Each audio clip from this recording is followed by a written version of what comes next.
멜번에 산다 공식 헌정 팟캐스트 키위랑 호주 과자. 이번 녹음은 듀크 오브 에딘버러 공작에 관한 것입니다. 2024년 5월 2일에 녹음하고 있습니다. 얼마 전에 엔잭 데이가 있었죠. 그래서 엔잭 데이 근처에 나온 신문 기사 제목들을 이렇게 보고 있는데요.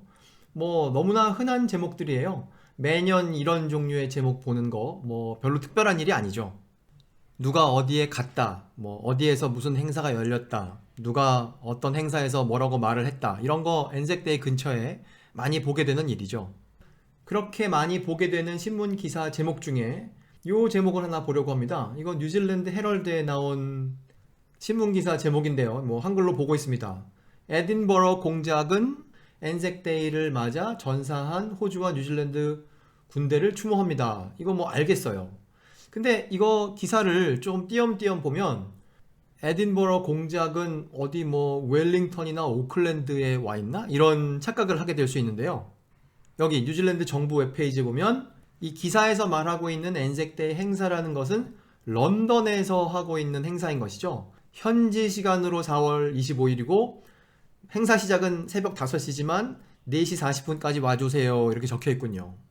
그래서 이걸 보면 더 이해가 잘 됩니다. 에딘버러 공작이라는 사람은 영국에 살고 있는 사람이니까 엔색데이 행사라는 게 여기저기서 벌어지긴 하지만 런던에서 참석을 하는 것이 더 상식적이겠죠. 그래서 그렇게 생각을 하고 다시 이 기사의 제목으로 오면 이제 알겠어요. 에딘버러 공작은 엔색데이를 맞아 전사한 호주와 뉴질랜드 군대를 추모하는데 그 장소는 런던이었어요. 이러면 이제 더 잘 이해가 되는 거죠.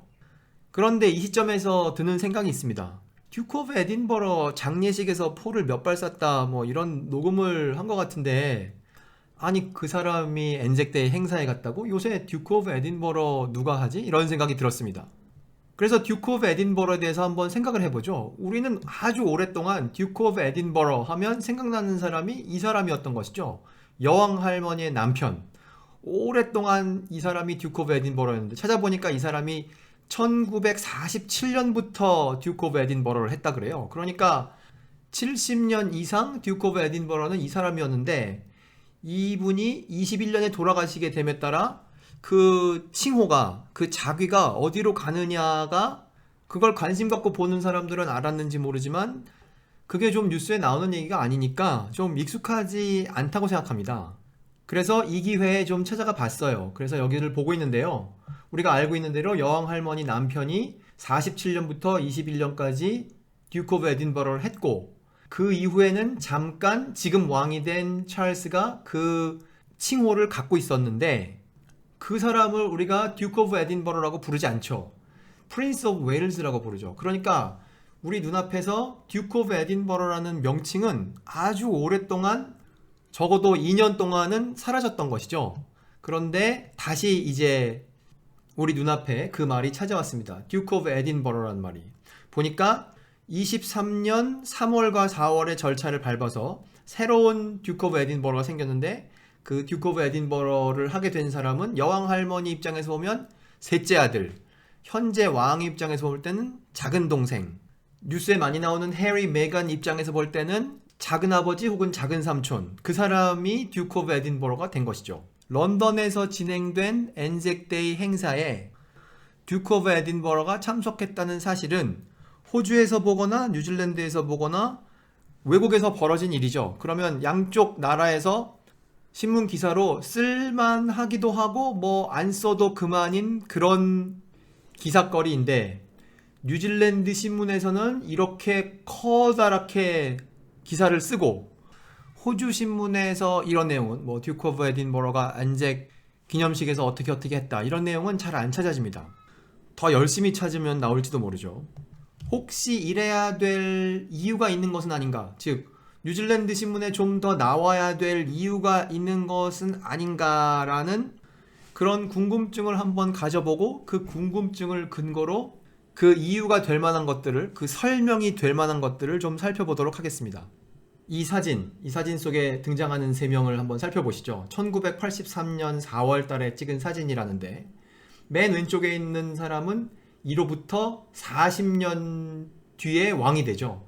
이 사진을 찍을 때 40년이나 더 기다려야 될 거라는 것을 과연 상상이나 했을까 싶습니다. 그다음에 가운데 있는 사람은 이때 당시에 뭐 결혼한 지 한 1년 정도 된 새 신부였는데 이로부터 십몇 년 뒤에는 사진 속의 남편과 이혼을 하게 되고 그로부터 1년 뒤에 36살의 나이로 교통사고로 사망을 하게 되죠. 그리고 오른쪽에 있는 사람은 프린스 에드워드라고 당시 알려졌었고 오늘날에는 듀크 오브 에딘버러가 됐고 이 사진을 찍고 나서 40년 뒤에 키위랑 호주과자의 2024년 5월호의 주인공이 되죠. 이 사진에서 가장 중요한 것은 무엇일까요? 이 밑에 설명이 되어 있습니다. 뉴질랜드의 왕가누이라는 곳에서 찍었다는 거예요. 당시 프린스 에드워드가 고등학교를 졸업하고 잠시 뉴질랜드에 살았었는데 그때 큰 형네 부부가 뉴질랜드에 찾아왔던 것이죠. 뉴질랜드 입장에서는 여왕 할머니의 아들이 뉴질랜드에 잠시라도 살았다는 사실이 너무나 특이해서 여기가 지금 뉴질랜드 정부 웹사이트인데요. 프린스 에드워드가 왕가누이에 살았었고 이렇게 사진 찍은 거를 이렇게 정부 웹사이트에 올려놨습니다. 그리고 이 글을 보면 이것은 뭐 뉴질랜드 잡지에 있는 기사인데요. 2019년 3월 달에 프린스 에드워드에 대해서 9가지 사실을 알아봅시다 하는 이런 기사를 냅니다. 뭐 이유가 뭐 없다면 없고 있다면 55살 생일이라는데 그래서 이 뉴질랜드 정부 웹사이트를 포함한 이 작은 몇 개의 관찰을 근거로 뉴질랜드는 여왕 할머니의 막내 아들에 대해서 뭔가 더 자주 써줘야 될 이유가 있다고도 할 수 있겠구나 이런 추측을 해봅니다. 진도를 더 나가기 전에 왕가누이를 잠깐 살펴볼까요? 왕가누이는 이렇게 지도에서 보는 대로 북섬 서쪽에 있는 중소도시고요. 여기 사진에서 보다시피 여기 강이 있죠. 누이는 우리가 많이 본 단어입니다. 누이는 큰 무엇이란 뜻이고 왕가는 여기 마오리 말로 만이거나 항구이거나 그런 뜻이라고 합니다. 자, 여기까지는 왕가누이 이야기였고요. 이제 다시 듀크 오브 에딘버러로 돌아가겠습니다. 듀크 오브 에딘버러를 과거에 어떤 사람들이 했는가를 살펴보니까요. 이렇게 여왕 할머니 남편 이전에는 빅토리아 여왕 아들이 한 적이 있었고 19세기에는 그 전으로 가면 맨 처음에 만들어준 사람은 조지 1세라는 거예요. 1720 몇 년에 유럽에 있던 영어도 못하는 귀족을 영국이 데려다가 왕을 시키고 뭐 그런 이야기는 사실 키위랑 호주과자에서 과거에 자세히 다룬 적이 있습니다.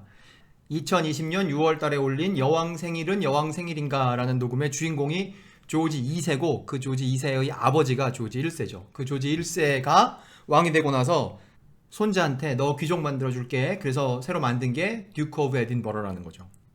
그래서 그런 관점에서 볼 때 이 듀크 오브 에딘버러라는 것의 원산지는 이 사람들이 온, 이 하노버 왕조가 온, 조지 1세가 온 이 브룬스윅 르네버그라는 이 지금의 독일 북서부에 있는 동네라는데 여기라고 할 수 있습니다. 그 르네버그를 본토 발음으로 한번 들어보겠습니다. Lüneburg. Lüneburg. 오늘날의 듀크 오브 에딘버러가 된 에드워드 왕자가 혹시 한국이랑은 관계가 없는가 찾아보니까 2014년 당시 대우조선 해양 옥포조선소에 왔었다고 그래요. 거기에서 당시 영국이 주문한 배를 만들고 있었다는데 그걸 보러 왔었다고 합니다. 그 왔을 때 거제도 말고 다른 곳에도 갔는데 그건 여기에요. 천안에서 무슨 행사를 했다는데 여기 보면 천안시 목천읍에 있는 무슨 수련원에 한때 왕가누이에 살던 에드워드 왕자가 여기 왔었다고 합니다. 이것도 2014년이죠. 여기까지 많은 내용을 보았는데요. 좀 멈추고 정리를 해보려고 합니다.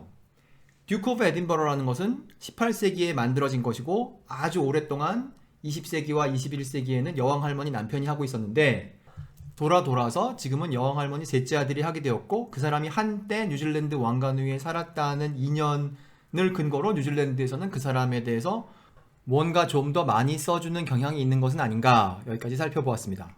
멜번에 산다 공식 원정 팟캐스트 키위랑 호주과자 듀크 오브 에딘버러에 관한 녹음 여기서 마치겠습니다. 감사합니다.